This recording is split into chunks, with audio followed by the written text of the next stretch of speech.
ఎన్నో ఉన్నాయి అట్లుంటది కేసీఆర్ తో అని అనుకునేవారు.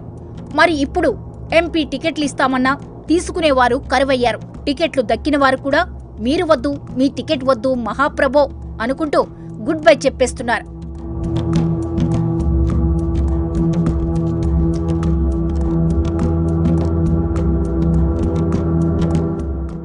ఒకప్పుడు కేసీఆర్ కు ఫోన్ చేయడానికి ఎవరికీ ఛాన్స్ లేకుండా పోయేది. కానీ ఇప్పుడు స్వయంగా కేసీఆరే అందరికీ ఫోన్లు చేసి బుజ్జగిస్తున్నా ఉపయోగం లేకుండా పోతోంది.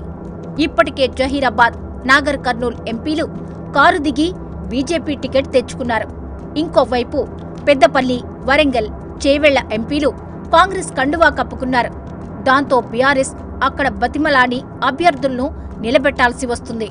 వరంగల్ ఎంపీ టికెట్ సీనియర్ నేత, స్టేషన్ ఘన్పూర్ ఎమ్మెల్యే కడియం శ్రీహరి కుమార్తె కడియం కావ్యకు ఇచ్చారు. అక్కడ టికెట్ ఆశించిన ఆరూరి రమేష్ ను బుజ్జగించడానికి చాలా ప్రయత్నించారు గులాబీ పెద్దలు. వరంగల్ నుంచి హైదరాబాద్ దాకా తీసుకొచ్చి మరీ సముదాయించాలని చూశారు. సీన్ కట్ చేస్తే రమేష్ తెల్లారేసరికి బీజేపీలో చేరి టికెట్ తెచ్చుకున్నారు. తీరా చూస్తే కడియం కావ్య తాను పోటీ చేయలేనని లేఖ రాసి మరీ చేతులెత్తేశారు. తండ్రితో కలిసి పార్టీ కూడా మార్చేశారు. ఆమెకు కాంగ్రెస్ టికెట్ దక్కినా ఆశ్చర్యపోనవసరం లేదంటున్నారు.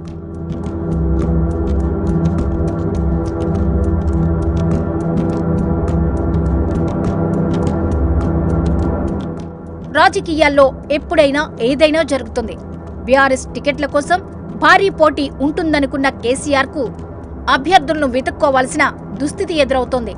ఇంతలో ఎంత మార్పు! ఇప్పుడు వరంగల్లో అభ్యర్థిని పెడదామంటే దొరకట్లేదట. ఇన్నాళ్లు బాబు మోహన్ ను పట్టించుకొని KCR Warangal MP ticket offer చేసేందుకు ఆయనకు ఫోన్ చేసినట్లు ప్రచారం జరుగుతోంది. బాబు మోహన్ ప్రస్తుతం ప్రజాశాంతి పార్టీ తెలంగాణ అధ్యక్షుడిగా ఉన్నారు. ఇప్పుడు ఆ కేఏపాల్ పార్టీ నేతే దిక్కవుతున్నట్లు కనిపిస్తున్నారు కారు పార్టీకి.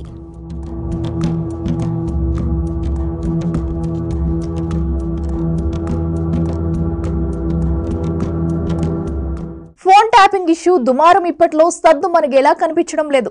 అసాంఘిక శక్తులు, మావోలపై ఫోకస్ పెట్టాల్సిన ట్యాపింగ్ వ్యవహారాన్ని గత బీఆర్ఎస్ ప్రభుత్వం రాజకీయ ప్రయోజనాలకు వాడుకోవడంతో అధికారులు దాన్ని ఓ దందాగా మార్చేశారన్న చర్చ జరుగుతుంది.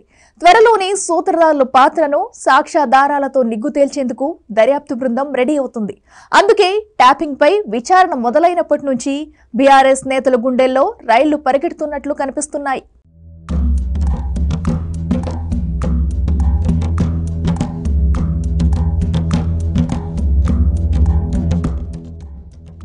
తెలంగాణలో బీఆర్ఎస్ 10 ఏళ్ల పాలనకు తెరపడగానే వెలుగు చూసిన ఫోన్ ట్యాపింగ్ వ్యవహారం పెద్ద దుమారమే రేపుతోంది.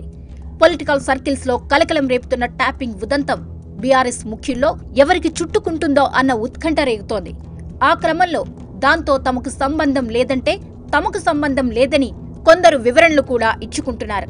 దర్యాప్తు చేసి చర్యలు తీసుకోండి అంటూ ఇంకొందరు డాపు ప్రదర్శిస్తున్నారు. తాజాగా మాజీ మంత్రి కేటీఆర్ ఇదే ఫోన్ ట్యాపింగ్ ఇష్యూపై తీవ్ర స్థాయిలో మాట్లాడుతున్నారు. దమ్ముంటే దర్యాప్తు చేసి పట్టుకోవాలని అంటూనే భయపెడితే భయపడేవాడు ఎవ్వడూ లేడని అనడం చర్చల్లో నలుగుతోంది.